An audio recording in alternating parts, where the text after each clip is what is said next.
Hello, xin chào các bạn đã quay trở lại với review 5 phút. Ở cuối tập trước, sau khi Hoắc Vũ Hạo và Vương Đông thi triển ra một kích vũ hồn dung hợp kỹ thì đã lập tức loại được 12 đối thủ trên sân. Chịu ảnh hưởng của một kích kia, rất nhiều đệ tử đều mang vẻ mặt cực kỳ khó chịu. Cũng đúng thôi, đa số bọn họ đều chưa kịp phát huy ra thực lực của mình mà. Thế vậy, Huyền lão tức giận lên tiếng. Sao? Không phục à? Có phải cảm thấy ta chọn phương pháp đấu loạn như thế này không công bằng phải không? Các đệ tử hạch tâm sử dụng sự im lặng để trả lời lão. Thế vậy, Huyền lão bĩu môi nói, đấu loạn cũng giống như trên chiến trường, các ngươi nghĩ mình có quyền chọn đối thủ và tình huống phải đối mặt không? Cái phương thức đấu loạn tưởng như vô cùng bình thường này lại là cách kiểm tra tốt nhất thực lực tổng thể của các ngươi. Chỉ trong một trận chiến ngắn ngủi, ta đã có thể nhìn ra khả năng tác chiến, thực lực chiến đấu cá nhân, thậm chí cả tính cách của các ngươi nữa. Sau khi dạy dỗ cho những người kia một bài học, Huyền lão quay qua nhìn 7 người bối bối, từ Tam Thạch sang Nam Nam, Hòa Thái Đầu và 3 người Hoắc Vũ Hạo, rồi tiếp tục nói. Các ngươi đã nghe nói về danh hiệu Sử Lai Khắc Thức Quái rồi phải không? Ngay tại cửa học viện chúng ta có sừng sững 7 bức tượng, chắc hẳn ai cũng đều nhìn thấy rồi chứ. Bọn họ sở dĩ được gọi như vậy vì bọn họ là những thiên tài quái vật xuất thân từ học viện chúng ta. Khi xưa, bọn họ đại diện học viện tham gia kỳ thi đấu tinh anh đại tái giữa các học viện cao cấp nhất trên đại lục. Lúc mới bắt đầu, không có ai coi trọng học viện Sử Lai Khắc của chúng ta, nhưng nhờ thực lực của họ mà dần dần học viện từng bước tiến vào vòng trong.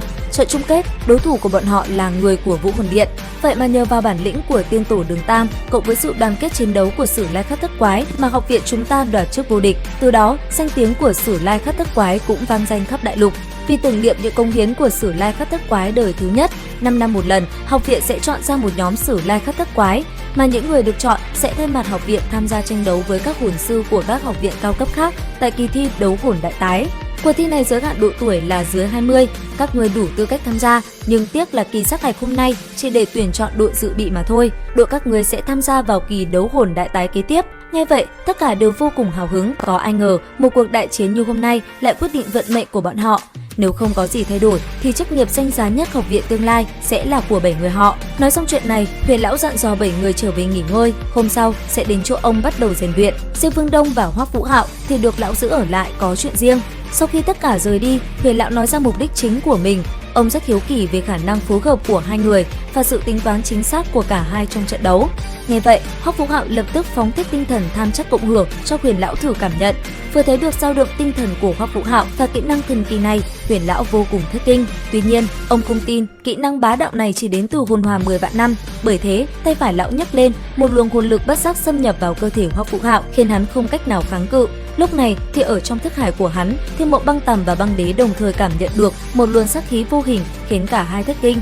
Mà ở trước mặt vị lão giả này, Hoắc Vũ Hạo đã toát mồ hôi hột, bí mật của hắn cứ thế bị lộ ư? Không thể nào, tuyệt đối không thể để ông ấy biết được. Bởi vậy, hắn vội lên tiếng giải thích, sở dĩ hắn có thể phát động ra kỹ năng kia là do vũ hồn linh mâu bị biến dị khi kết hợp với tử cực ma đồng của Đường Môn mới sinh ra một kỹ năng thần kỳ như vậy. Nghe hắn giải thích xong, vẻ mặt Huyền lão càng thêm hoang mang. Lão nghĩ đi nghĩ lại, vẫn không ngờ được hồn hoàn đầu tiên của Hoắc Vũ Hạo là hồn hoàn trăm vạn năm trước nay chưa từng có. Hết cách, ông chỉ đánh phất tay cho hai người về nghỉ ngơi. Ngày hôm sau, khi tan học, 7 người đã tụ tập ở quảng trường và cùng nhau đi đến chỗ của Huyền lão. Tuy nhiên, xuất hiện bên cạnh ông còn có 7 người khác. Thấy mọi người đã đến đông đủ, Huyền lão cũng tuyên bố cho hai đội gặp mặt để làm quen và biết rõ lẫn nhau. Dưới tín hiệu của ông, Bối Bối là người đầu tiên lên tiếng giới thiệu. Ta là Bối Bối, đệ tử ngoại viện năm thứ 5, chiến hồn tông hệ cường công cấp 42. Sau đó, lần lượt các thành viên cũng lên tiếng. Từ Tam Thạch, ngoại viện 5 năm, cấp 43, chiến hồn tông hệ phòng ngự. Sang Nam Nam, ngoại viện 5 năm, cấp 41, chiến hồn tông hệ mẫn công. Hòa Thái Đầu, ngoại viện 54, hệ hồn đạo sư cấp 4. Người kế tiếp là Tiêu Tiêu. Cô bé cúi đầu lên tiếng. Muội là Tiêu Tiêu, xin chào các vị học trưởng. Muội là đệ tử ngoại viện năm 2, cấp 29, chiến hồn đại sư hệ khống chế. Đệ là Hoắc Vũ Hạo, ngoại viện năm 2, cấp 26, chiến hồn đại sư hệ khống chế. Cuối cùng là Vương Đông, ngoại viện năm 2, cấp 31, chiến hồn tôn hệ cường công.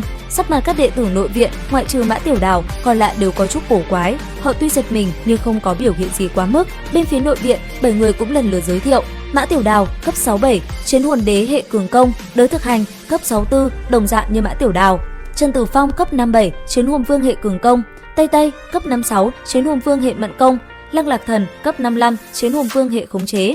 Siêu Hạo Kiên, cấp 55, chiến hồn vương hệ khống chế phụ trợ. Cuối cùng là Công Dương Mặc, cấp 59, chiến hồn vương hệ phụ trợ. Sau khi giới thiệu xong xuôi, vì để mọi người càng biết rõ nhau hơn, nhiệm vụ huấn luyện hôm nay của Huyền lão giao cho bọn họ là thi đấu hữu nghị. Đến đây thì cũng hết tập 28 Tuyệt Thế Đường Môn 2. Xin chào và hẹn gặp lại các bạn.